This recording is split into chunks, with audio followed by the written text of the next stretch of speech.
Hey, welcome back, stars. It's me, Shada Star, and I'm here.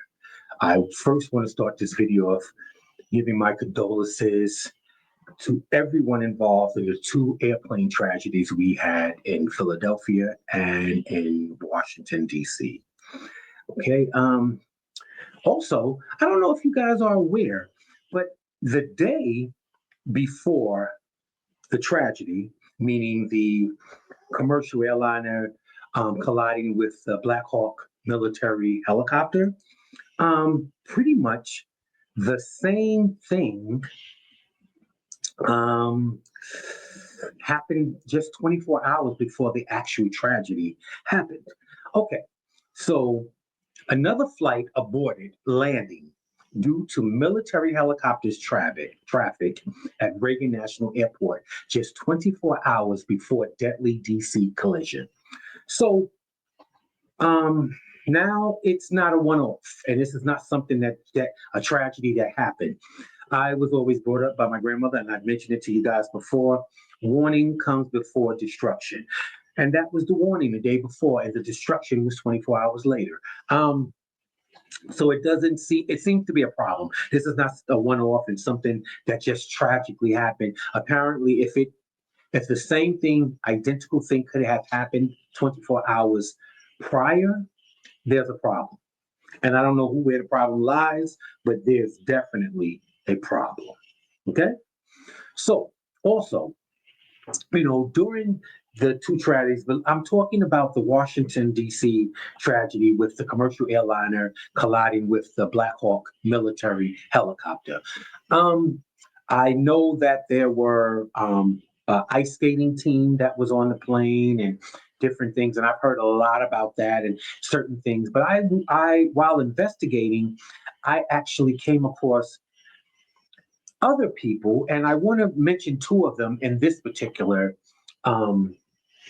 video that I believe need to have a light shined on them.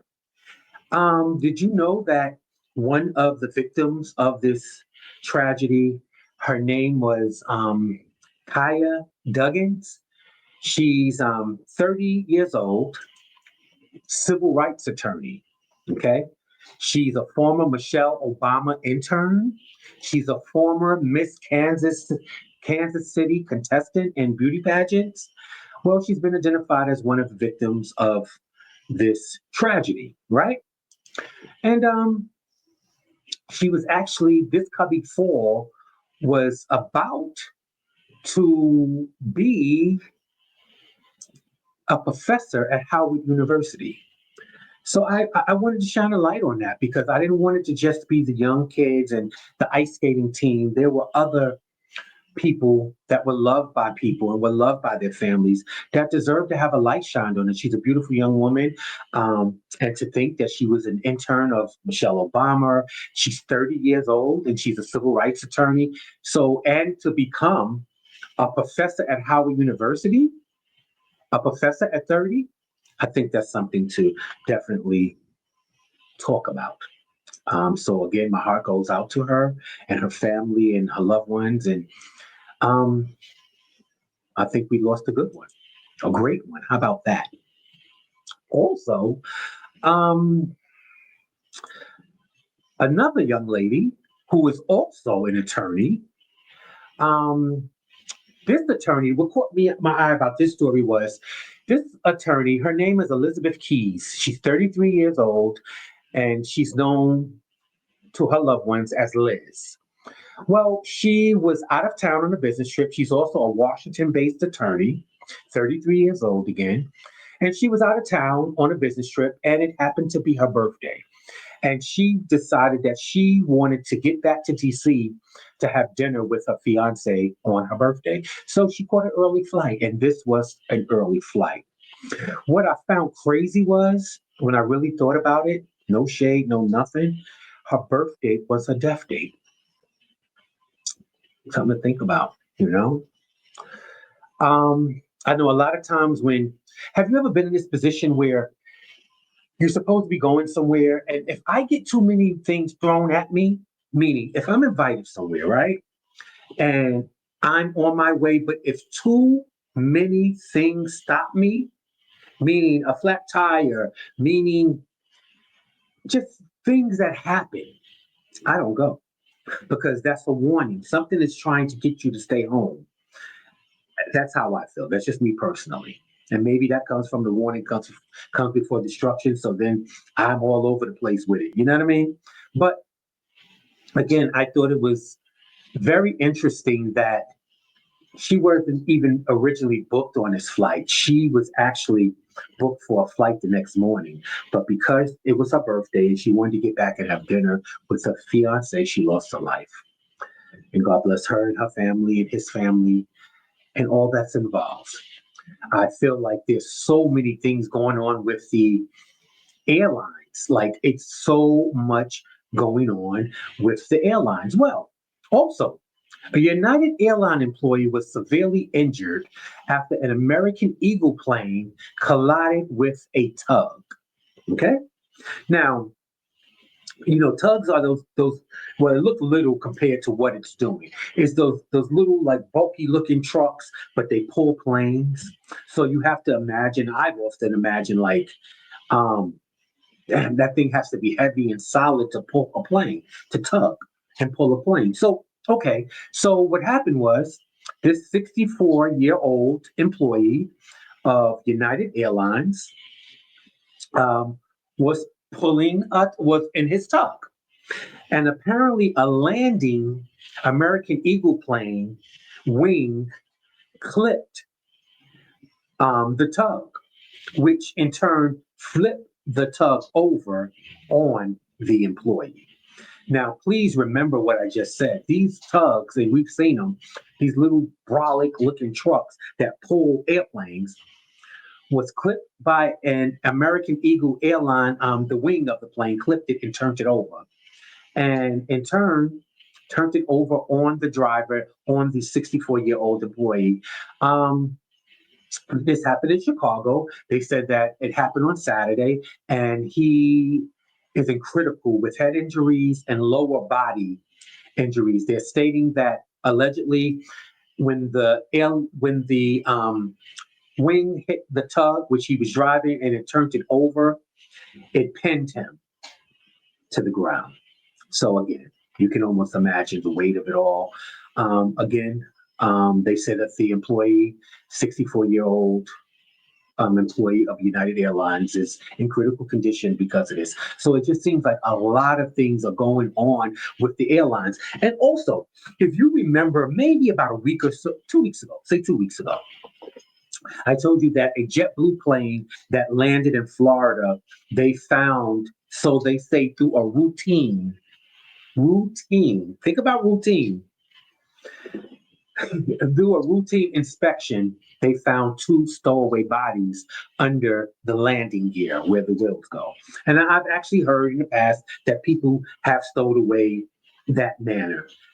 And I don't know, I'm only going to, this allegedly, but so many other things happen to the person under that wheel well. From what I understand, they, of course, can't breathe after they get to a certain height. And then, of course, the temperatures are freezing, so they freeze to death. So I have heard of this before, but now we know who those two people were. They were two 16-year-old Dominican Republic teenagers. The weird thing about this story is, okay, this particular JetBlue plane hadn't been in the Dominican Republic for a couple of days. So I have a problem with this, with the airline saying they discovered the bodies through a routine inspection of the plane. Stop it. How is it a routine? How often are you doing these inspections when, okay, I'm going to tell you, and the reason I say this, follow my lead. This particular plane had not been in the Dominican Republic for a few trips. Okay? So they're not saying how many days, but they're going to say a few trips. Now, I'm going to say this. Because we've had freezing temperatures here in New York and New Jersey over the past few weeks, it's you don't know where it happened or when it happened. But what I can tell you is is that this particular plane that these two young men were found on has gone to Jamaica, Salt Lake City, New York, and then eventually Fort Lauderdale, where during the routine inspection, the bodies were found. So now the question is, how routine are these inspections? Seriously speaking, this is one of the guys, one of the young teenagers. Sorry, it was two friends. Jeke Lusa, he was one of them, and this is his friend Elvis Castello. So yeah, these would so now we know the identity of the two bodies that were found um, unalived in the wheels of the plane. Again, I've heard of this before, but I don't know. They're 16. They're not really fully thinking of it for whatever reason. It's a joke, whatever they thought it would be. I don't know. I have no idea what they were thinking. But again, I want to bless them. Okay, so now, did you hear about the Caucasian man that shot his black neighbor in Minneapolis while the African American neighbor was doing yard work? The Caucasian man fired a gun and shot him in the neck. And why did police wait days before making an arrest to the Caucasian neighbor? Well, okay. So this is the story. I want to show you a picture of the African American neighbor that was pop out. Um, well, um, hmm, this is okay. So this is what it is. Okay. Now I told you what the situation is. This is the African American neighbor that was pop out by his Caucasian neighbor while doing yard work. Well, apparently this Caucasian neighbor has had many issues. He has an extensive history of threats, harassment, property damage against numerous neighbors. This is not the only, his next door neighbor who he pow pow is not the only neighbor he has an issue with. He has an issue with numerous neighbors. He's been threatening them, like I said, harassing them, damaging their property, and the police is doing nothing. This has been going on for 2 years. And within the 2 years, with the people filing complaints, there are two outstanding warrants for John Sawchek, who's 54, who's a Caucasian neighbor. Two outstanding warrants, all these complaints. This is going on for 2 years, and the police have not gone to arrest this man. And after he popped out this neighbor that was doing yard work, they still took 2 to 3 days to go and arrest him. And apparently, this police department in Minneapolis has had problems in the past over race and policies and policing, how they do things and how they handle things, and how they handle race issues. So apparently, this Caucasian neighbor has been getting away with almost murder, allegedly. So I don't know. So they have some explaining, I guess, to do, because if they would have arrested him and picked him up on the two outstanding warrants that are already out on him, he would have never been able to pop out this man. He would have never been able to pop out him. But I don't know what the situation is. And like they said in this particular article, they said that this particular police department once again finds itself at the center of controversy over race and policing. Okay? So I'm sure we are not at the end of hearing whatever's going on with this case. But I don't know. It's just weird. And he has two outstanding warrants, and you still have not arrested him? Okay, let's see. Well, surprise, surprise. Marcus Jordan, the son of Michael Jordan, has been arrested for DUI, drug charges, and resisting arrest. Okay? I think we've become more familiar with Marcus Jordan in the past couple of years because of reality TV and things of the sort. Well, apparently this happened in Florida. Um, Marcus Jordan, apparently, he was allegedly out drinking at a Florida strip club, right? Before getting into his blue Lamborghini while driving over railroad tracks, got stuck. So yeah, he had to be on something because anybody that drives any sports car, let's not even talk about a Lamborghini. We see how low those are. Um, those cars are so low they make your back bad. You can get a bad back going in and out of those cars. Nevertheless, so he could have never really thought that he could drive a Lamborghini over train tracks. You know what I mean? A Lamborghini could barely go over a curb. Real talk. So yeah, so he was because his car got stuck on the train tracks. Of course, this is around 1:14 a.m. Um, and the police came. And when they came, they smelled alcohol, and this is a chocolate martini. I absolutely found the chocolate liqueur that I was looking for, so I was able to make a chocolate martini. I haven't had one of these in months because I actually make the best one for me. I don't like ordering them out. But again, this is a chocolate martini with a straw. I was told by one of my followers that they didn't like the slurping sound when I was drinking my drinks, whatever I'm drinking while I'm recording. So, Wanda, I got a straw, okay? Take it easy. Okay, so back to Marcus Jordan. So again, let's not forget, this is Michael Jordan's son. Again, so they smelled alcohol on him.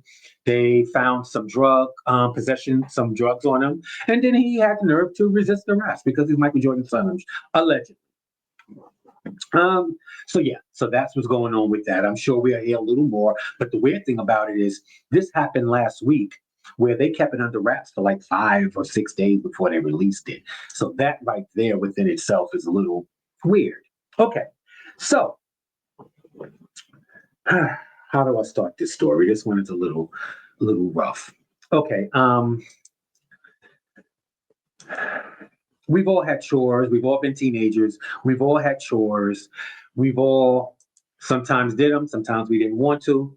Well, this 25-year-old woman, give me 1 second. I want to give you, okay. So this 25-year-old woman in Seattle, Washington, okay, she allegedly beat her son to death because he didn't do his chores. Um, okay, give me a second. It's just ridiculous. A Seattle woman who was accused of fatally beating her teenage son with an extension cord after he failed to complete his chores, allegedly, admitting to police that she went too far while disciplining him. You think? Um, First of all, an extension cord. I haven't heard anybody mention an extension cord in probably, geez Louise, 25 years. I didn't even think that not we, because I don't have any kids, that parents chastise their kids like it was 1970 or like 1980. That's when I used to hear things of belts and extension cords and things of the sort. Okay? Now, some of us of a particular age experience those type of beatings, which would now be considered abuse. But a lot of things we went through 30 years ago, maybe 40 years ago, we would never get away with it. Okay, so this woman states that her son didn't complete his chores. Okay. This 29-year-old mother called 911 on Thursday afternoon, claiming her 14-year-old son became unresponsive while she was spanking him with an extension cord. Excuse me, ma'am. How the hell do you spank someone with an extension cord? How do you spank someone with an extension cord? I'm interested to know. I'll wait.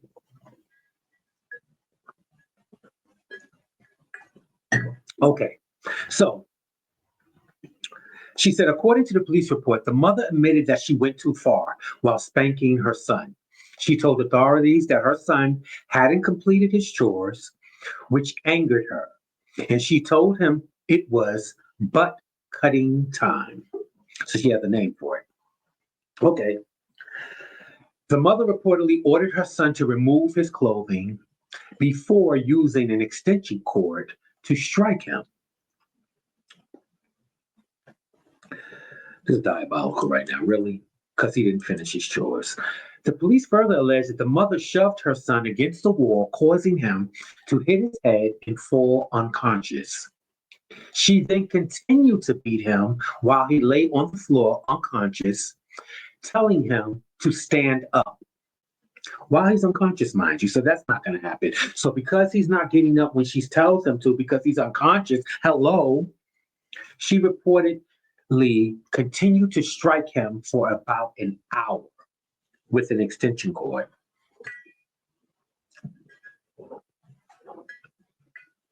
I'm sorry, she belongs under the jail.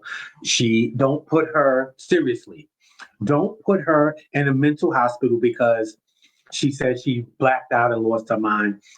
First of all, the fact that she has a name for her beating, which is called butt cutting time, which means it's a thing in her house. Whenever someone gives it a name, it's not something that happens every now and again. It has a name. And when you don't follow my rules and regulations, it's going to be butt cutting time. She needs to be under the jail. The woman beats him, pushes him up against the wall where he hits his head, becomes unconscious. She continues to hit him and tell him to stand up. Ma'am, he's unconscious. So then you beat him for another hour? Diabolical. Diabolical. Diabolical. Okay. Now we've been talking about, remember, some weeks ago, months ago, I don't even know how long it is, no shade, the United Healthcare CEO that was unalived, right? So we've been talking about insurance and medical insurance and different things more than normal because of that, right? Okay, so let's get into this.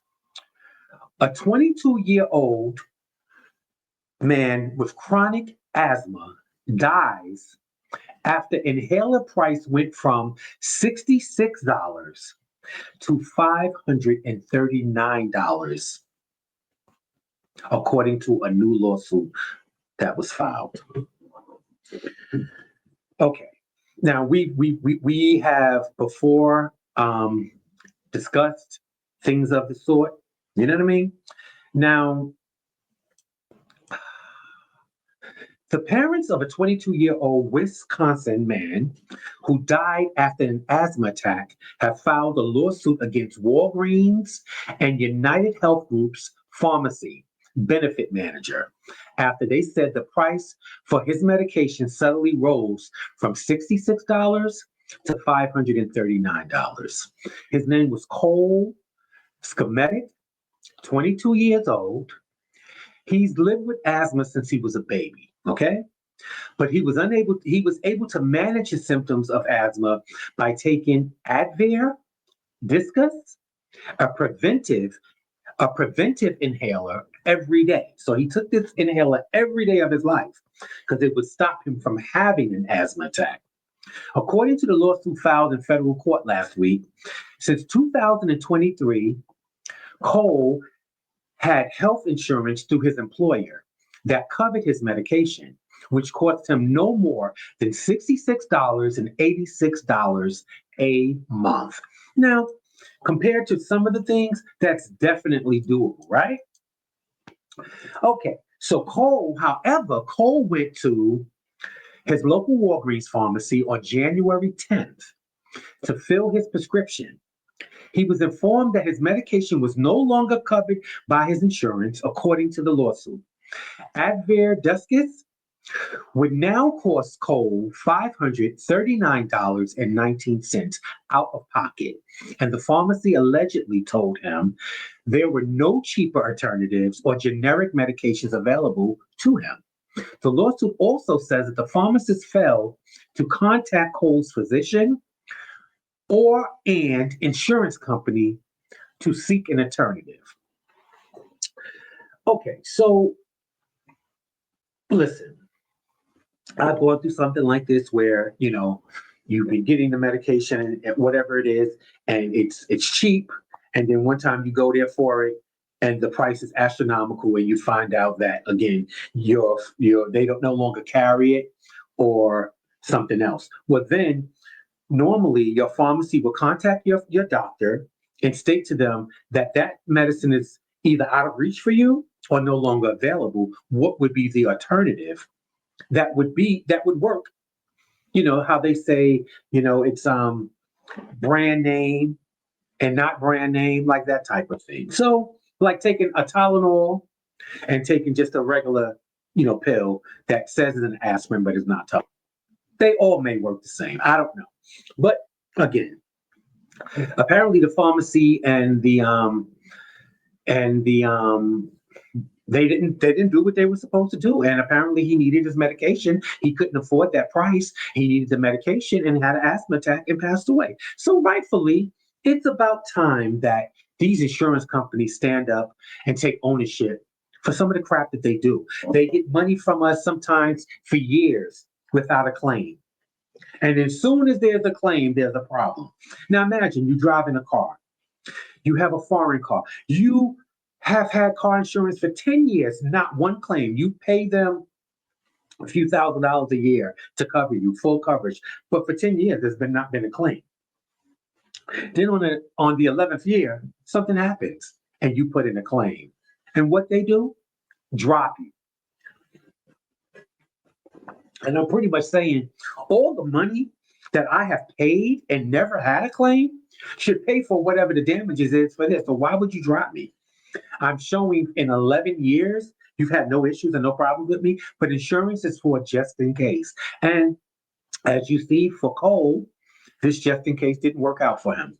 And how a medication can jump from $66.86 to $539.19 is diabolical. So yeah, the family should definitely file a lawsuit and do what they need to do because it's absolutely ridiculous. Now, how many of you guys are aware about Robert F. Kennedy Jr. excuse me, and his antics while trying to be what is he trying to be, the health secretary? Is that what Trump trying to appoint him as, a health secretary? I feel like the health secretary should at least be a doctor, at least. Well, like I stated to you guys a couple of weeks ago, matter of fact, maybe 2 weeks ago, that his cousin, Caroline Kennedy, who's John F. Kennedy's daughter, this is Robert F. Kennedy's son, of course, Robert F. Kennedy Jr. And she stated she sent letters to the Senate floor and to senators personally, stating that they do not believe that this was the job for RFK Jr. They said that some of the ways that he thinks, no health secretary should actually think that way. And maybe she was exactly right, because Robert F. Kennedy Jr. is called out for saying Black people should have different vaccine protocols than white people. What? Okay. I don't know what that's about, but again, they stated it's dangerous to put a statement like that out. And for him, what I find weird is all of this comes out while he's trying to become health secretary. What? So he's trying to be health secretary. So like I said, his cousin Caroline Kennedy said that the family is not behind him. They do not think that someone with his mind frame and his thoughts should even have anything to do with being a health secretary. And this is what she meant. When you start separating people and telling people that you need this and you need that, first off, sir, you should be a doctor. That first off. After that, why should we be on different? I don't understand. Why would we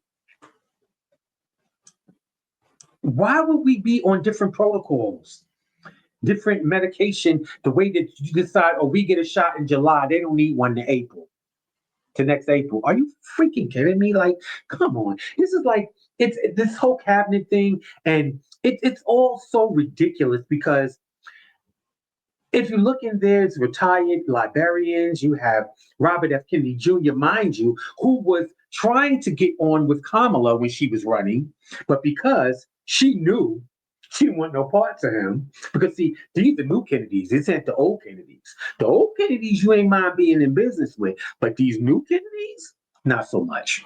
Not so much. And that's not to say anything about the Kennedys. Allegedly, um, but this one, Robert F. Kennedy, and then when they showed the videotape of him at this, because he's a nominee, and they want to do the nomination, they put him in.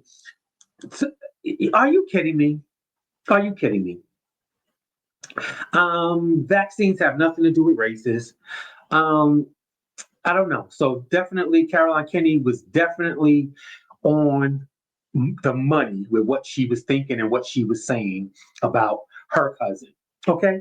Now, I don't know if you guys, we spoke about, I think a week or two ago, we talked about some of the people. Well, at this one, it was one person at that time that President Trump pardoned. Remember, he pardoned the 1,500 um, um, Capitol when they tried to overthrow the Capitol and back in January 6th, right? Well, you knew that one of them no sooner than he pardoned him, within 3 days, he was shot and killed by police during a traffic stop. So it's like I said before, the proof is in the pudding. Come on, Donald. So what's the sense? Well, now, surprise, surprise, get into it. Here's another one. This is a Capitol rioter who was pardoned by Donald Trump, has now been sentenced to a decade in prison for killing a woman in drunk driving crash. Okay, now her name is Emily Hernandez. Her blood alcohol level was double while she drove the wrong way on Interstate 44 for miles. Now, you can make a mistake and turn onto an on ramp when it's really an off ramp, but you're not going to do that for miles. You're going to realize that. Okay, right? So, with that being said, President Trump, wow, President Trump, I'm respectful, pardoned her with the other 1,500. And mind you, that was from January 6, 2021. Well, when she was arrested in 2021, I'm sure she served a few months. This is all allegedly.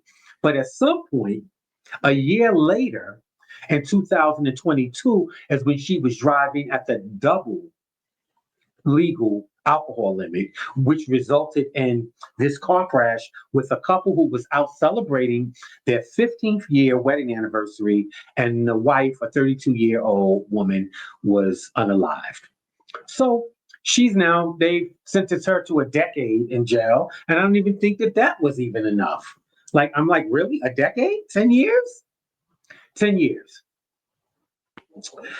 I don't know. I don't know. I don't know. It's crazy. He's letting them out. He's partying them, and as he's partying them, they're getting right back into trouble. Getting right, like, it's the proof is in the pudding. It's who they are. It's who they are. Never mind them talking about they didn't mean to do anything and da da da da da. That's not it. Okay. Well, now let's get to this one. Now, I didn't personally hear about this story until lately because this teacher has now been sentenced. But when the story originally happened, I was not aware of the story. Okay.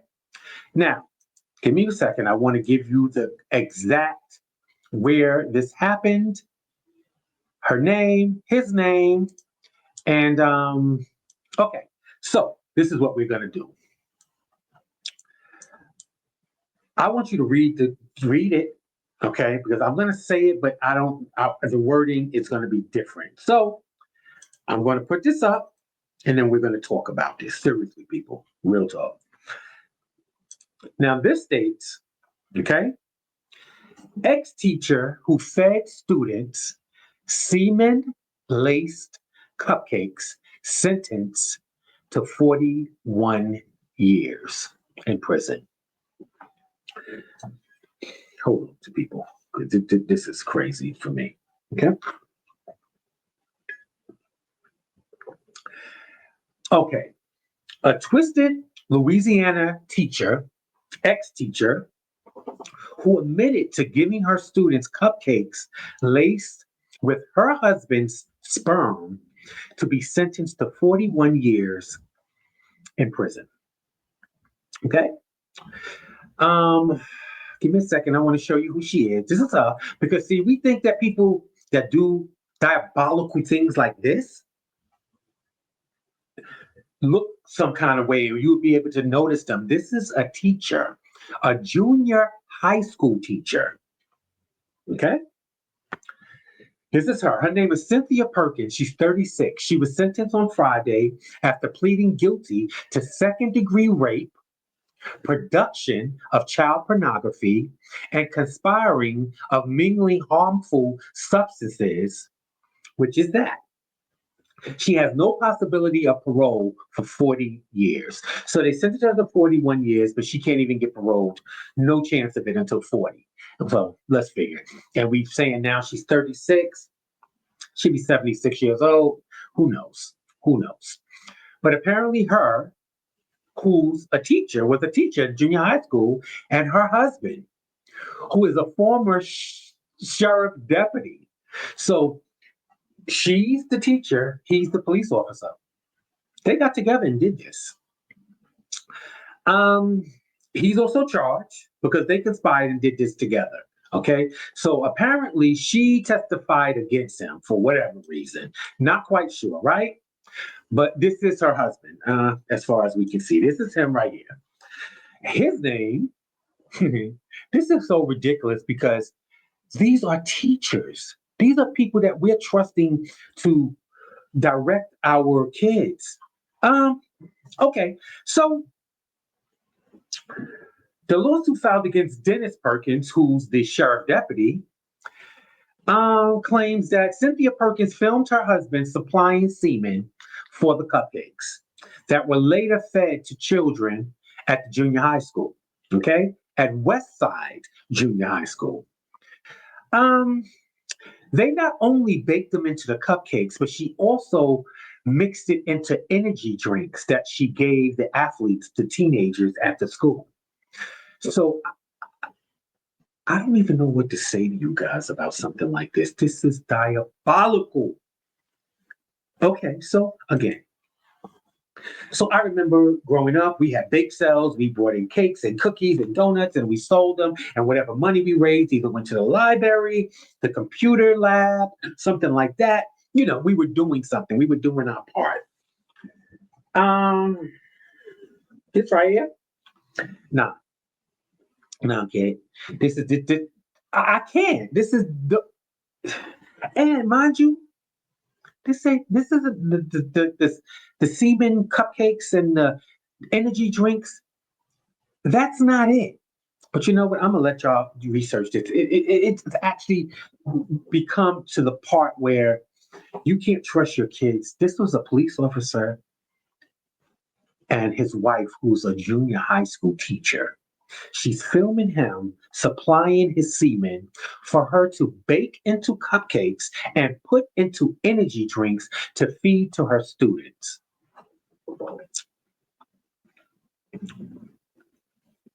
Yeah. Okay.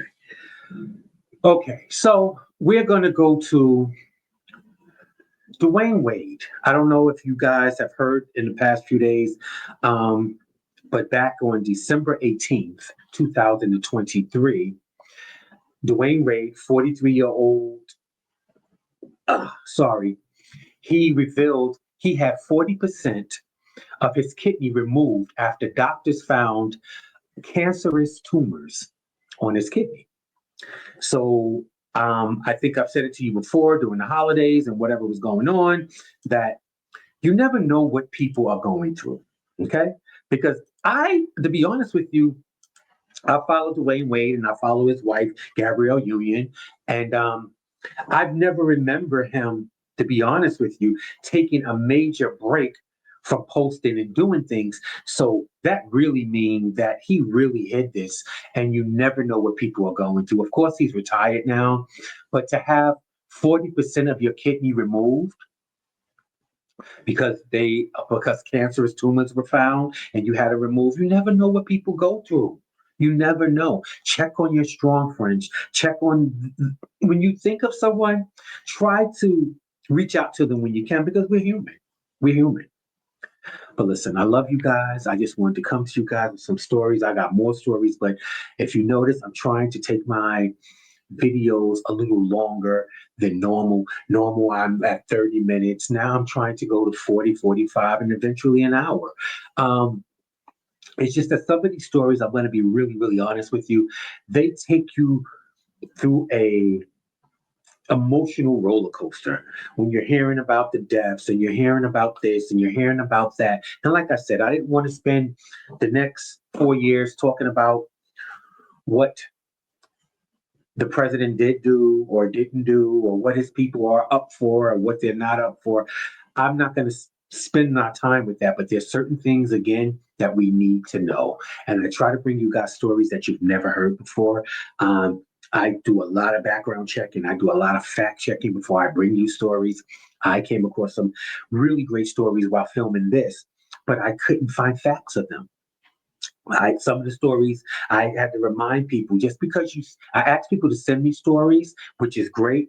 And sometimes I get stories, they're usable, but maybe not for this particular video, you know. But some are, it's just that some of the stories sound so crazy. And when you go to research them, there's nothing to find on them other than a Instagram post or something, but I need Associate Press. I need to find where this is. If it's part of the news, it will come up.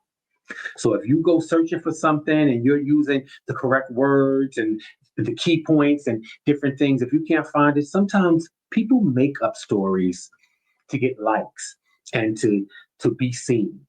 Those are not the kind of stories I want to send you. I want to send you things and let you know that these things are happening. These things are out there. When you have a teacher that feeds their students, their husband's semen, who would think that that even really existed?